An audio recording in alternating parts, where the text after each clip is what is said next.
Hi everyone, it's a ticket to Christ. We're coming to Jesus one-on-one, focusing on just really getting to know the Lord from the Word. And we've been going through the book of John, inch by inch, not rushing, just really looking at, okay, what does this say? What does it tell us about Jesus? How can we get a deeper understanding of him from this passage? And this particular passage in John chapter 5, it says, after this, there was a feast of the Jews, and Jesus went up to Jerusalem. Now there is at Jerusalem by the sheep market at a pool, which is called in the Hebrew tongue, Bethesda, having 5 porches. In these lay a great multitude of impotent folk, of blind, halt, withered, waiting for the moving of the water. For an angel went down at a certain season into the pool and troubled the water. Whosoever then first, after the troubling of the water, stepped in, was made whole of whatsoever disease he had. And a certain man was there, which had an infirmity 38 years. When Jesus saw him lie, and knew that he had been now a long time in that case, he said unto him, Wilt thou be made whole? The impotent man answered him, Sir, I have no man, when the water is troubled, to put me into the pool. But while I am coming, another steppeth down before me. Jesus saith unto him, Rise, take up thy bed, and walk. And immediately the man was made whole, and took up his bed, and walked. And on the same day was the Sabbath.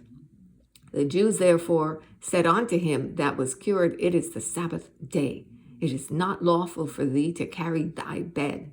He answered them, He that made me whole, the same said unto me, Take up thy bed, and walk. Then asked they him, What man is that said unto thee, Take up thy bed and walk? And he that was healed wist not who it was, for Jesus had conveyed himself away, a multitude being in that place. Afterward Jesus findeth him in the temple, and said unto him, Behold, thou art made whole, sin no more, lest a worse thing come unto thee.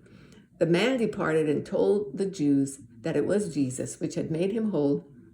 And therefore did the Jews persecute Jesus, and sought to slay him, because he had done these things on the Sabbath day. But Jesus answered them, My Father worketh hitherto, and I work. Therefore the Jews sought the more to kill him, because he not only had broken the Sabbath, but said also that God was his Father, making himself equal to God. And of course, when it says the Jews, it means the religious ones who did not accept that Jesus was Messiah, because everybody then were Jews, right? So it's differentiating between Jesus's disciples, those who believed on him, the Messiah, and those who did not. They just remained in the old covenant way, right? So what is this? What are you getting about Jesus? What is jumping out at you about Jesus? What are you seeing about him? What are you hearing about him? For me, I see his mercy, his grace, his compassion. So here you have this man. He's there for 38 years. And Jesus, knowing that if he healed this man, it's going to get the religious people in an uproar, because the Sabbath was a big deal in their understanding of it. And so they made it extra hard for people. They went beyond what the Bible really said and added in all these things, right? But Jesus, who is Lord of the Sabbath, had the power to command this man to do thus and so, because Jesus, as Jesus says in another scripture, he is the Sabbath was made for man. Man wasn't made for the Sabbath. So God didn't create it that way so that people would be a slave to it. You can't do anything. And this man is diseased for 38 years, couldn't walk. He's in infirmity. He doesn't have anybody to help him. But the moment he's able to walk and find freedom, some religious people come up and say, oh, it's the Sabbath day. Why are you taking your mat? It's sort of like the cruelty of it is unbelievable. The mercilessness, the harshness of it, right? And that's what a lot of times you see when people put their own religion in the place and they don't understand God's heart behind it or the principle behind it. They can just bring harsh restrictions on the lives of people and burden them in ways God never intended. So you see the difference between Jesus and a religious person. Jesus looking to heal this person, help them with mercy and compassion, frees this man. There were multitudes of people there. It says in verse 3, a great multitude. So why this one man? Well, this one man didn't have anybody to help him, right? So it sounds to me that he had a big need. And then Jesus hid himself because, of course, he has to operate with wisdom as well, because he has to get to the cross.